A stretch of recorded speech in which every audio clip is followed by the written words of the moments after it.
Abre sua Bíblia então, nós vamos ler Salmo 139 e os dois últimos versos, 23 e 24. Hoje nós estamos começando uma nova série de mensagens. Gente, para mim, a gente já falou esse ano, quem lembra? A gente pregou uma série chamada Jesus Freak Killers, os assassinos de loucos por Jesus. Está tudo no YouTube, foi muito legal. Depois pregamos o Happy Day, falamos sobre alegria. Qual é o tema da nossa igreja esse ano? Ano da alegria. É o ano da alegria. Esse ano nós temos que ver a alegria voltar para a nossa vida, amém? E para a nossa família. E agora a gente vai pregar até o último sábado de outubro, 3 meses, nós vamos falar de reforma. Reforma. Se você chegar aqui semana que vem, eu vou estar aqui esses sábados todos, que eu estou lembrando, eu não vou estar aqui em um. Eu vou estar em todos, mas eu não vou pregar em todos.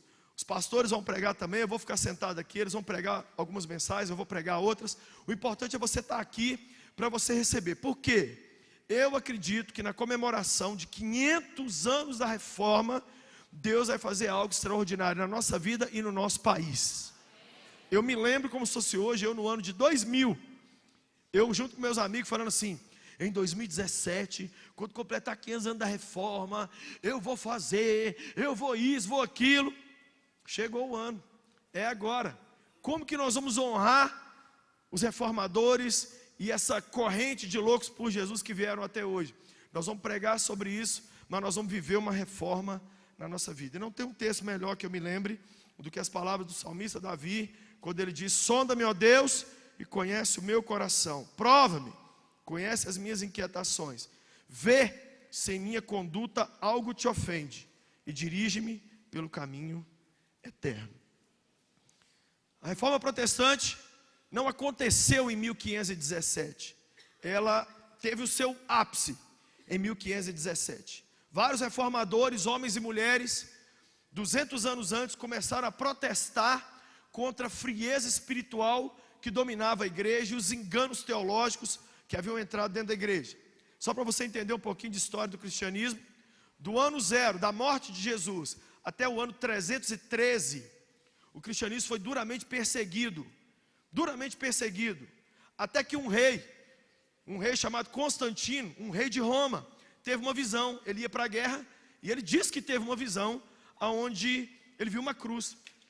E ele mandou no outro dia todos os soldados colocarem uma cruz no seu escudo, nos escudos, e ele ganhou a batalha.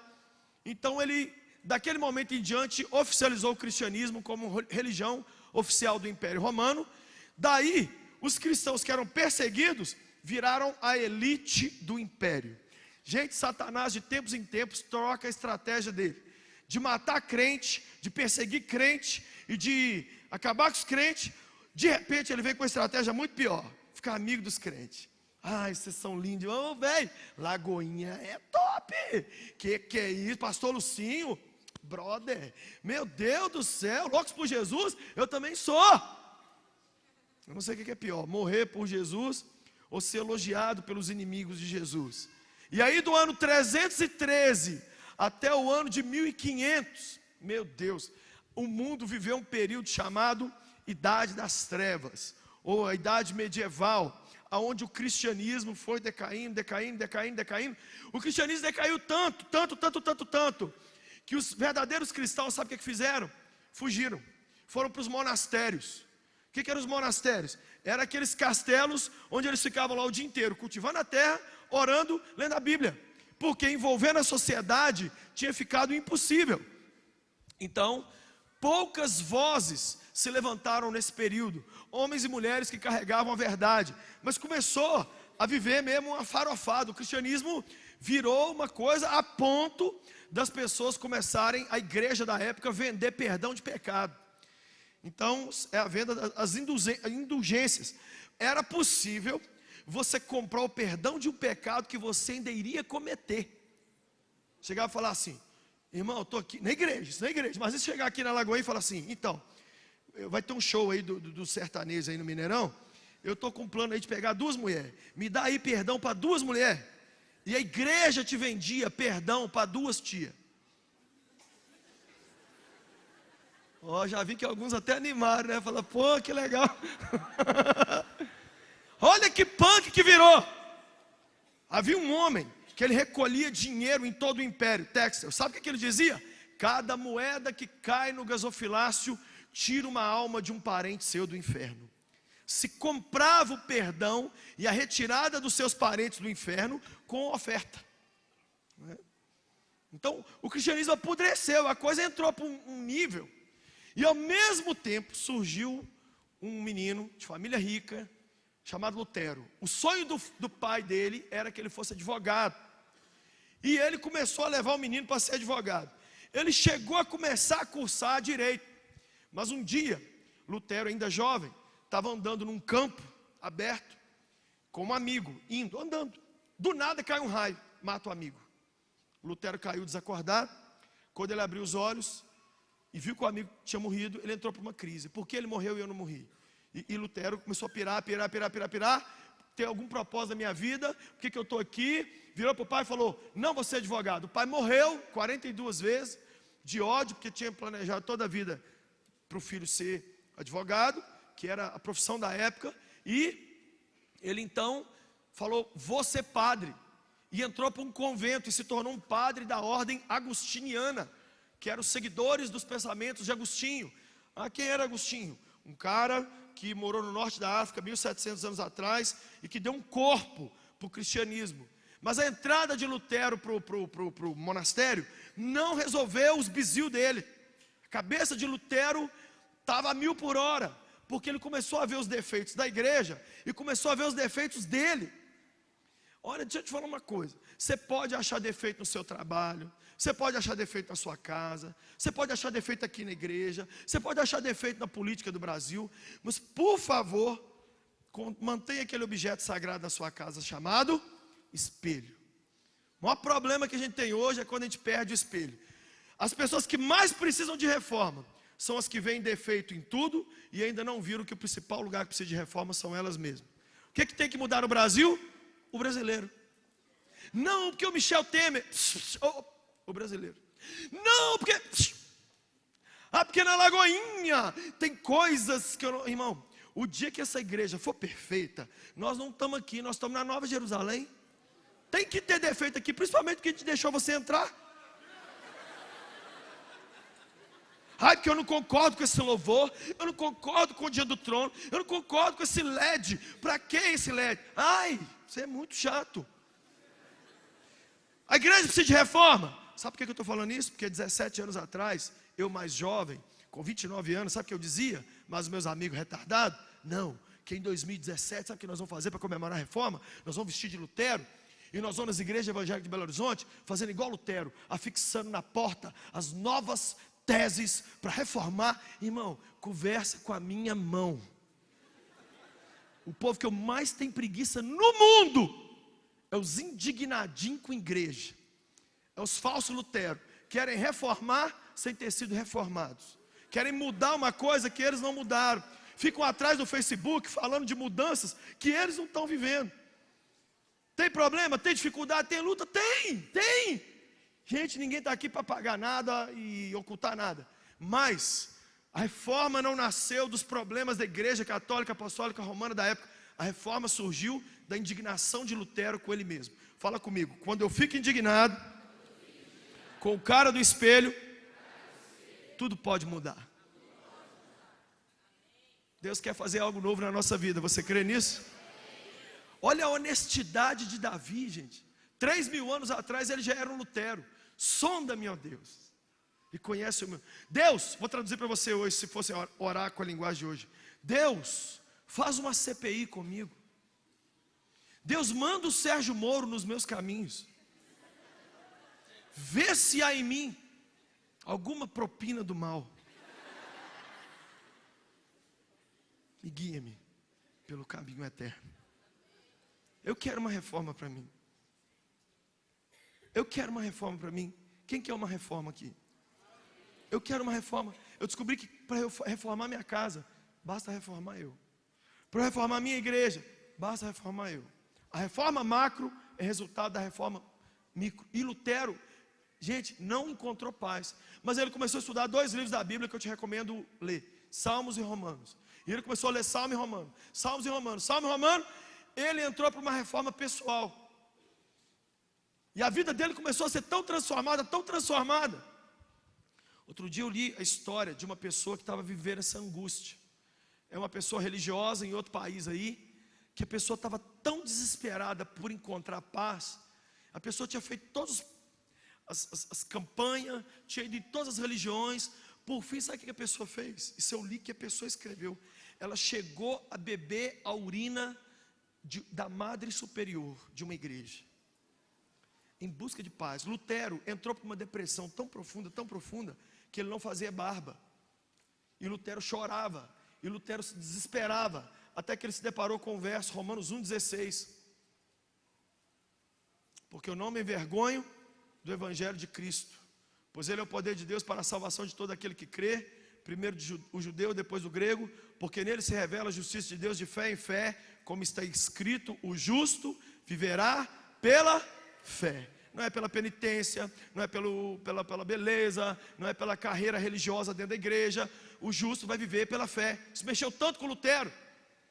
E ele então, aí é legal, quando ele viu isso, ele falou, cara, isso aqui não está certo. E ele começou a se debater com ele mesmo. Aí pediram para ele fazer uma coisa que não deviam ter pedido. Você está lembrando comigo que Lutero morava na Alemanha, correto?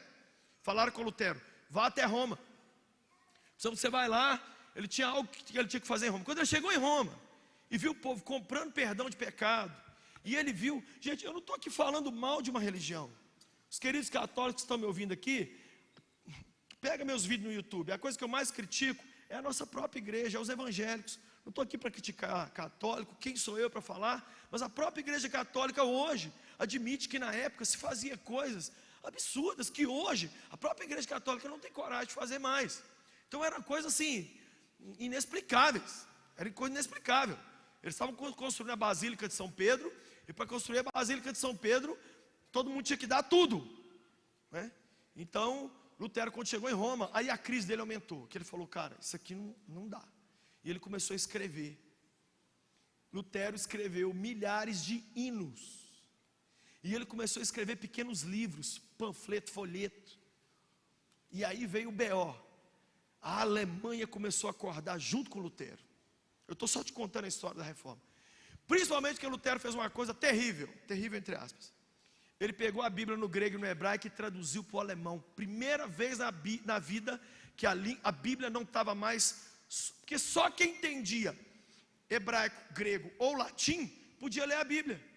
Quando ele traduziu para o alemão e o povo alemão leu a Bíblia, falou assim, então o que a igreja está fazendo não está certo não. Então a Alemanha rompeu com o papado. A Alemanha rompeu com o papado e Lutero caiu numa situação terrível. Virou herói no país e bandido fora do país.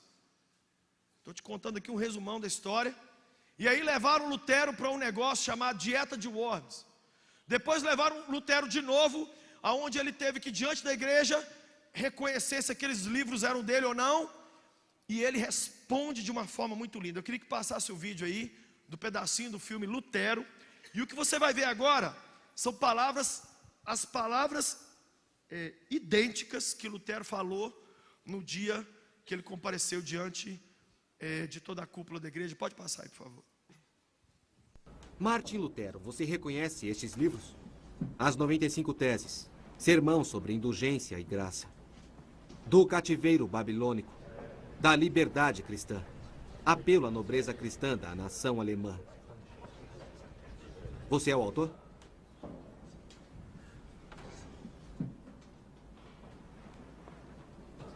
São meus. Esses livros contêm heresias contra a nossa Santa Igreja. Você renega o que escreveu? Não posso renegar minhas obras porque diferem entre si. Primeiro, há os livros em que descrevo a fé cristã e a vida. Tão simples que até meus inimigos admitiram sua utilidade. Renunciar a esses livros é impensável, pois seria como renunciar às verdades cristãs. Ele não está aqui para discursar, apenas para responder. A segunda parte do meu trabalho enfoca a má doutrinação e o mau comportamento dos papas no passado e no presente. Não! Sim! Sim! Através das leis dos papas e doutrinações do homem, A consciência dos fiéis tem sido provocada e flagelada. Se eu renunciar a esses livros, estarei apenas fortalecendo a tirania e abrindo não apenas as janelas, mas as portas do grande mal. Ele acaba de se condenar. Na terceira parte, ataquei pessoas e indivíduos que apoiam a tirania de Roma e distorcem os meus esforços de encorajar o amor a Cristo. Eu confesso, escrevi com muita dureza. Não passo de um homem e posso errar. Mas se meus erros forem provados pelas Escrituras, renegarei minha obra e jogarei meus livros no fogo. Você não respondeu a pergunta. Você, Martim Lutero, não irá colocar em dúvida os termos que a Igreja Católica já julgou. Temas que já entraram em uso nos rituais e na observância. A fé que Cristo, o mais perfeito legislador, prega. A fé que os mártires fortaleceram com seu sangue. O que vejo aqui é que você quer discutir temas que é obrigado a aceitar. Agora dê sua resposta. Sim ou não? Irá renegar ou não irá?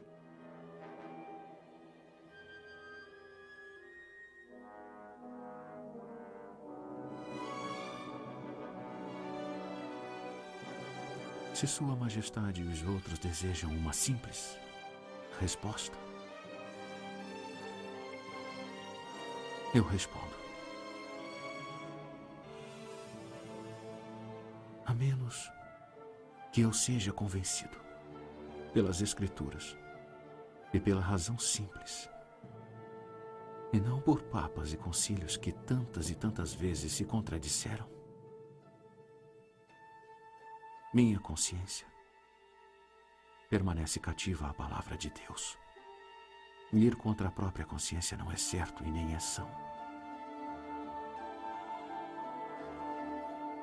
Eu não posso.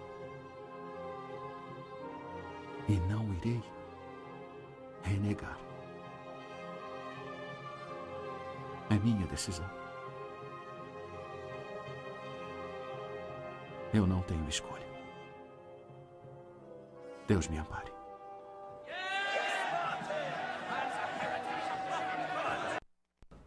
É isso. Essas palavras ele falou desse jeito, dessa maneira. Qual foi o resultado? Ele tentou reformar a sua própria igreja. Um dia uma querida pessoa católica me enviou um e-mail. Sim, Lutero foi um demônio de um homem blasfemo que tentou dividir a única igreja da terra. Eu disse que ele não tinha essa intenção. Quando ele viu o que havia de errado na igreja, ele quis reformar ele mesmo. Ele era um dos líderes da igreja e ele não estava feliz. Então quando ele mudou a história dele, ele acabou tentando mudar a igreja. Resultado, ele foi excomungado pelo Papa e ele foi expulso. Eu te peço, por favor, não perde essa série. Nós vamos falar de muita coisa legal. Por exemplo, só para provocar você, naquela época os reformadores tinham uma guerra com o Papa. Hoje todo mundo praticamente que se diz reformado são os mais apaixonados pelo Papa Francisco. Se a gente pudesse entrevistar Lutero aqui, o que será que a gente ia ouvir aqui hoje? Não é? Então a gente tem que pensar sobre a reforma, os 5 pontos da reforma. Quem sabe você está aqui hoje e a sua fé está igual à Idade Média. Você já foi firme, foi alegre, foi uma pessoa envolvida, mas aí você viveu um período de trevas. Você está desgastado pelas lutas, pelos pecados, pela depressão, pelo trabalho. A crise financeira do Brasil colocou você numa situação onde você precisa de uma reforma da sua fé urgente. Conceitos que você tinha muito firmes caíram por terra. Sabe por quê? Sabe o que nós fazemos com a Bíblia? Nós lemos a Bíblia à luz das nossas experiências, sendo que a gente tem que ler as nossas experiências à luz da Bíblia. Nós pegamos a Bíblia e torcemos ela para ela encaixar dentro daquilo que a gente vive e sente, sendo que a gente deve pegar aquilo que vive e sente e fazer encaixar dentro desse livro. Isso é reforma, é sair de dentro do que a gente está vivendo aqui para viver isso que está aqui dentro desse livro aqui. E é isso que nós vamos fazer aqui durante 3 meses, e eu te desafio a não faltar e a trazer mais gente, porque eu vou bater em tudo, inclusive em mim mesmo.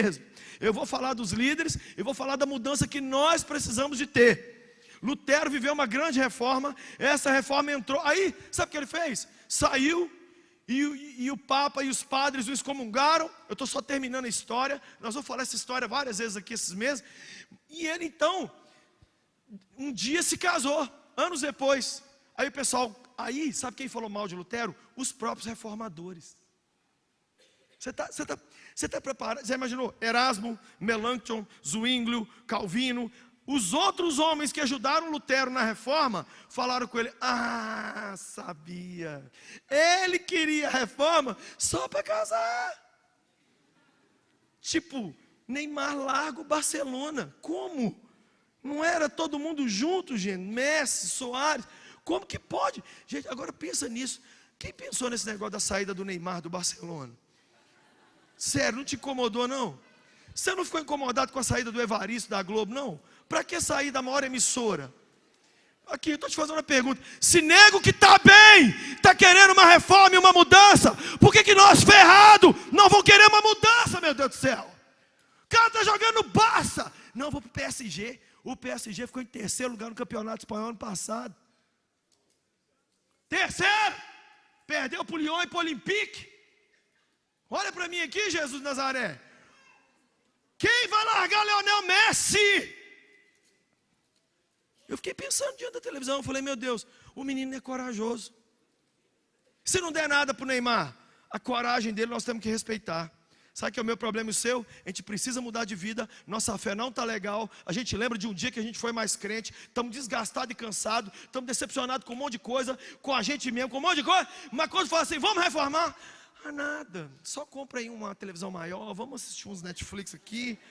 Esse vídeo já me abençoou. Qual filme é esse, pastor Lucinho? Aí a gente senta em casa, assiste Lutero comendo pipoca e fala assim: amém, vivi uma reforma. Viveu reforma, demônio nenhum. É reforma mesmo que a gente precisa. Aí Lutero casou, os amigos dele falaram mal dele. Sabe o que ele começou a fazer? Já que ele não tinha igreja para ir, porque só tinha igreja católica, começou a reunir na casa dele. Ele, a mulher e os filhos, porque não tinha internet. Aí foi fazendo filho. Aí começou a vir os outros também que estavam cansados. Resultado, sabe por que eles foram chamados? Luteranos. Aí surgiu a segunda igreja no mundo.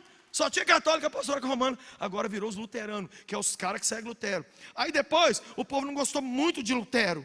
Lutero, cansativo, né? Aí largou ele. Aí criou um povo, os calvinistas não eram bem luteranos. E aí vieram os batistas e tal. E agora com a conversão do Wesley Safadão, veio os wesleyanos, não é verdade? Quem está feliz que o Wesley se batizou? Eu estou feliz. E eu posso falar uma coisa para você? Enquanto nós estamos discutindo se a conversão dele é genuína ou não, ele está passando na nossa frente no reino de Deus. Reforma é você pensar no melhor a respeito das pessoas. Reforma é você focar em você e não em mudar o erro que está no outro. Reforma é aplaudir qualquer avanço na vida do outro e querer esse avanço para você. Reforma é pegar esse livro aqui e entrar você dentro da verdade desse livro e não tentar mudá-lo para agradar o que você quer fazer.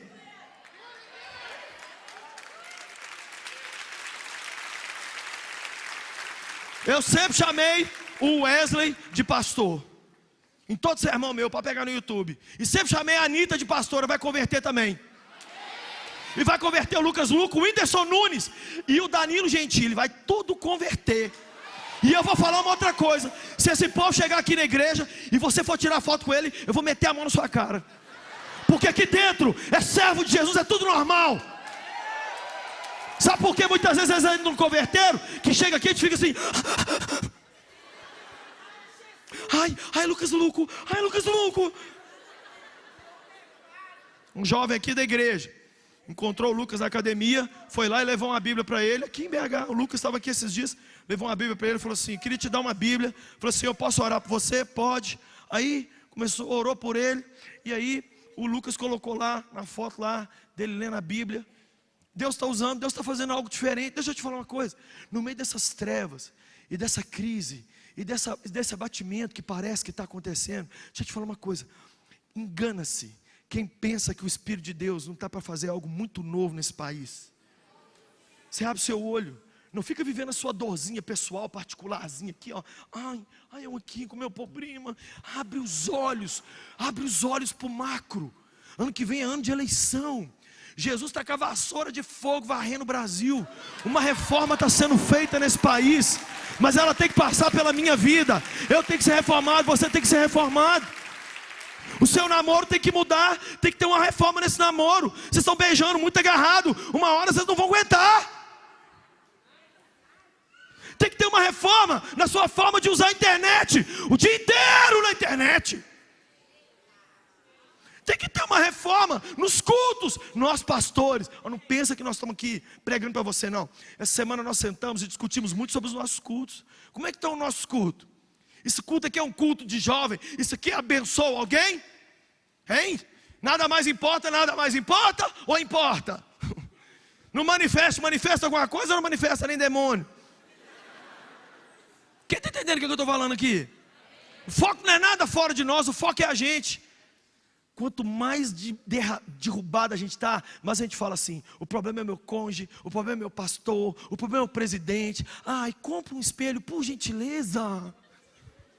Compra. De manhã você vai fazer assim, ai, demônio! Aí você vai, sou eu.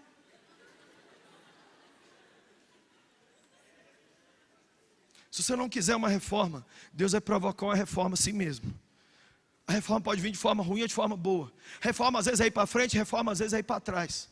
Reforma simplesmente é não ficar mais no lugar onde você está. Deus vai te tirar e vai me tirar do lugar onde nós estamos.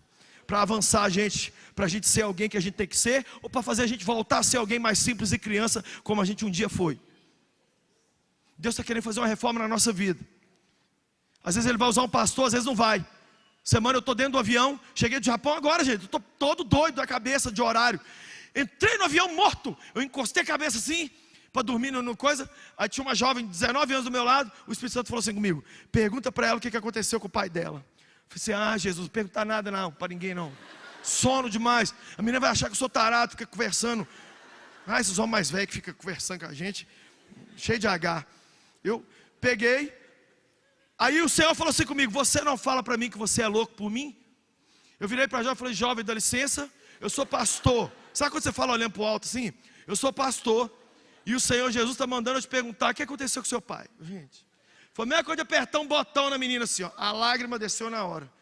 Eu tenho 19 anos, estou começando agora o meu curso de medicina em Buenos Aires, estou indo para lá, e eu estou indo para lá fazer esse curso, porque com 14 anos meu pai morreu num acidente de caminhão, ele era caminhoneiro, e ele morreu porque não tinha um médico lá na hora, então eu não quero que ninguém mais morra, e eu então estou virando médica. Eu falei assim, não precisa, para de falar. Eu perdi minha mãe com 14 anos também, igual a você, e aconteceu uma série de fatos na minha vida, e eu comecei a falar com ela, e fui falando, dei a mão a ela para orar, e eu comecei a falar mais alto, ela começou a chorar, eu comecei a chorar, o povo em volta começou a olhar, eu falei, depois eu oro por vocês agora, é ela. Orei com ela, abençoei ela, a menina do tamanho desse púlpito aqui. Orei e abençoei, e ela, ai, meu Deus. Eu falei, Jesus te ama demais, menina. Ela falou, é mesmo, né, pastor? Eu falei, porque era para eu estar dormindo, e ele me acordou. Eu estou todo virado. Eu cheguei do Japão, não fiquei um dia para descansar. Já peguei 5 vezes, estou morto. A Vanessa faz minha agenda aqui, sabe. Mas Ele te ama tanto, que Ele quer fazer uma reforma na sua vida. Você não tem que sofrer a ausência de um pai, como eu sofri a ausência da minha mãe. Porque senão amanhã você casa e vai cobrar do seu marido que ele te dê alegria, como só seu pai poderia te dar. Seu marido não vai ser seu pai, seu marido vai ser seu marido. Não cobre dele o que ele não vai ser. E ela, de olho regalado, e ela, quando você está cansado, você sai falando, já viu? Ela ficou assim. No final nós descemos no aeroporto, ela ia pegar o voo para Buenos Aires. Ela me abraçou chorando. Pastor, Deus está começando algo novo na minha vida. Olha para quem está do lado e fala assim, Deus vai começar uma reforma, algo novo na nossa vida. Para a gente encerrar hoje, preste atenção. Eu estou dando só um geralzão. 5 pontos que a reforma trouxe mudança. E a partir do sábado que vem, nós vamos dedicar cada sábado a falar de uma mudança dessa. Primeiro ponto é só a graça. Fala comigo, só a graça. O conceito de pecado foi revisto pelos reformadores. Hoje vivemos um momento onde tudo é relativo. O que é pecado? É aquilo que me faz mal. O que não é pecado? O que me faz bem. Ah, eu estou feliz, pastor. Ah, que bom. Adolf Hitler era feliz matando judeu. Será que ele estava certo? Será que sair fazendo tudo que a gente quer, Deus está agradando? O que é o certo e o errado? A graça de Deus nos perdoa. A graça de Deus é o pacotão da salvação, que inclui tudo que Deus tem para mim e para você. Mas os reformadores disseram, não é a nossa cabeça que dirige a gente. Nós somos dirigidos pela graça de Deus. Nós somos transformados por essa graça. Pecado é o que a Bíblia chama de pecado. Nós temos que parar de pecar. Mas a graça está aí disponível. Não temos que fazer nada. Gente, olha que gostoso. Sabe o que você tem que fazer hoje para poder? Nada. Não, eu tenho que acender uma vela para o santo, subir uma escadaria com a cruz nas costas. Não tem. Não tem. Sabia que você não tem que vir na igreja? Não tem. Ah, eu vou. Não tem. Se alguém te falar assim, se você não vier na igreja, você vai morrer, vai para o inferno. Vir à igreja, vai manter sua fé acesa. Vir à igreja, vai te envolver com os irmãos. Vir à igreja, vai pôr seus dons para fora. Mas eu conheço gente em país perseguido que não tem igreja, e eles vão morar no céu igual mais que eu e você. Sabe o que eu gosto de dizer? Não tem nada que você tem que fazer para ir para o céu. É graça, caramba. O que é graça? É você ser essa porcaria que você é, e Deus olha para você e fala assim, Guti, Guti, te amo, delicioso. Você fala, Jesus, eu sou o cocô do universo. Como é que você... Gente, o amor de Deus é ultrajante. Ultrajante. Que o filho pródigo não tinha nem falado nada, o pai já estava agarrado no pescoço dele já. Sabe o que Deus precisa que você faça nessa noite? Não tem que fazer um discurso poético para pedir perdão, não. Só de você virar para o lado dele assim, ó, ele já pula em você. Ele é muito apaixonado com a gente. É graça. Você não tem que fazer nada. Se você pecar até morrer, Ele te ama do mesmo jeito. Se você virar pastor, expulsador de demônio, Ele não vai te amar mais. Primeiro conceito que os apóstolos, que os reformadores trouxeram, a graça. Tudo é a graça. Segundo conceito, fé. Somos justificados pela fé. Não é por merecimento. Não é por merecimento. Deixa eu te pedir uma coisa. Quando você orar, ler sua Bíblia, dar seu dízimo, não faz isso para ganhar a Deus. Não tem nada que a gente pode fazer para ganhar o Senhor. No Velho Testamento, os personagens da Bíblia, eles jogavam com Deus em cima do seu mérito. Mas agora não. Eu lembro de um pastor antigo, que ele sempre orava assim, toda a oração dele ele terminava assim, Senhor, o que eu te peço, eu não te peço nos meus merecimentos, mas nos méritos do Filho de Deus. Jesus mereceu tudo por nós. E tudo que nós somos hoje é pela fé. Nós somos justificados pela fé. Nós vamos morar um dia no céu pela fé. A gente dá dízimo pela fé. A gente lê a Bíblia pela fé. Nós vamos para casa agora pela fé. A fé virou a base da vida cristã e não fazer. Esse é o segundo conceito que os reformadores trouxeram. O terceiro conceito que eles trouxeram para a nossa vida é resgatar o conceito da soberania de Deus. Só Cristo e tudo para a glória de Deus. Tudo é Cristo. O foco não é a gente mais. A reforma disse, o foco não é o homem. O foco não é a gente. O foco é Deus. Tirou o homem do centro e colocou Cristo no centro. E tudo que não for feito para a glória de Deus não tem valor. Um dia, tudo que eu e você fizemos para Deus vai ser colocado numa fogueira e vai ser queimado. E só vai ficar como galardão e recompensa para você o que tiver sido feito para a glória de Deus. A minha esposa tem uma hashtag lá na vida dela, uma marca, uma frase, eu nasci para levar a glória de Deus. Ela só fala disso. Hoje ela falou comigo, eu nasci para levar a glória de Deus. Eu falei, eu sou louco por Jesus. Aí ela riu, eu falei assim, a minha é mais antiga que a sua. Então, nós nascemos para isso, para levar a glória de Deus. Você pode tomar água levando a glória de Deus, você pode pregar, ou você pode até fazer coisas santas e não ser para a glória de Deus também. Gente, posso dizer uma coisa? Tudo é o homem. Até os cultos nós fazemos pensando muitas vezes só nas pessoas ficarem felizes. Eu nunca vou esquecer, nunca vou esquecer. O pastor aqui assim, um pastor, e eu estava do lado, e chegou uma senhora velhinha e falou assim: absurda aquela dança que teve no culto hoje, pastor. É que um irmão tinha dançado um hip hop lá, muito doido. Absurdo aquilo. Que dança, Jesus, não agradou daquilo não. O pastor falou assim: ô minha irmã, aquilo é mais para os jovens gostam e tal. Não, absurdo o senhor deixar e tal, papapá, não pode. E o pastor foi ficando nervoso. Gente, nosso pastor, a gente fica nervoso de vez em quando. Aí foi, o pastor falou assim: minha irmã, a dança não foi para a irmã. Quem devia gostar ou não gostar, está lá no céu. Se a irmã não gostou, a porta da igreja está ali, posso sumir. As pessoas estão indo embora das igrejas da gente, a gente chamando elas de delícia, gut, lindo do Jeová. Imagina se a gente dá uma resposta dura dessa na pessoa. Mas a verdade é que o culto e tudo que a gente faz é para a glória de Deus. Os reformadores disseram: soli deo glória. A glória é só de Deus. O homem não tem nada, não merece nada. Nada, pode falar a verdade. Os cultos que mais me abençoam é os cultos que eu vou embora com raiva do pregador. Ontem eu vi um pregador pregando um negócio que me irritou muito. Aí uma hora depois eu estou pensando: por que eu fiquei com raiva disso que esse cara falou? Ah, eu sei, que ele mexeu num negócio meu, né? A gente fica nervoso com quem mexe no nosso babado, não fica? A reforma é isso, é ir lá e mexer naquelas coisas que mexem com a gente. Só a Deus a glória, tudo é Cristo. E o último ponto da reforma: resgataram o valor e a importância da palavra de Deus. Os reformadores disseram que o cristianismo da época tinha falido tudo, porque eles tinham colocado suas tradições acima do valor da palavra de Deus. Hoje, sabe o que substituiu a Bíblia? Sentir no coração. Ai, sentindo que é de Deus. Pastor, eu sei que ele não é cristão, mas eu estou sentindo que é de Deus, na moral. Que legal, filha, me dá uma borracha. Vamos apagar esse texto que diz: que comunhão há entre a luz e as trevas, o filho do capeta com o filho de Jesus. Vamos apagar, porque a amada irmã sentiu. Eu estou sentindo. Ai, pro inferno que é sentimento seu. Vou falar de novo. Nossos sentimentos têm que encaixar com esse livro, e não esse livro com os nossos sentimentos.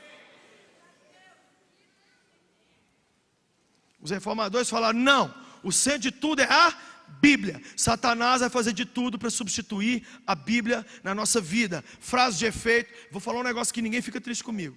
Eu estou vendo um monte de crente apaixonado por alguns religiosos famosos aí do Brasil, que a única coisa que eles sabem colocar nas redes sociais é frases de autoajuda. Estou quase falando o nome, mas todo mundo sabe de quem eu estou falando. Eu não posso falar porque eu já estou com um processo nas costas aí, porque eu falei um negócio aqui, então não posso falar mais. Mas as pessoas hoje é assim, ó, a pessoa vira para você e fala assim: água mole em pedra dura, tanto bate, até que nossa, muito poderoso, muito melhor do que Mateus, Marcos, Lucas e João. Ai, esse homem é demais. Ai, esse pregador, esse padre, ele é demais da conta. Ah, é? Você sabe quando uma pessoa foi reformada? Vou falar o último sermão de tudo que nós vamos falar aqui, mas eu vou falar um pouquinho disso todo dia. Uma reforma acontece na vida de alguém quando outros são reformados por causa daquela pessoa.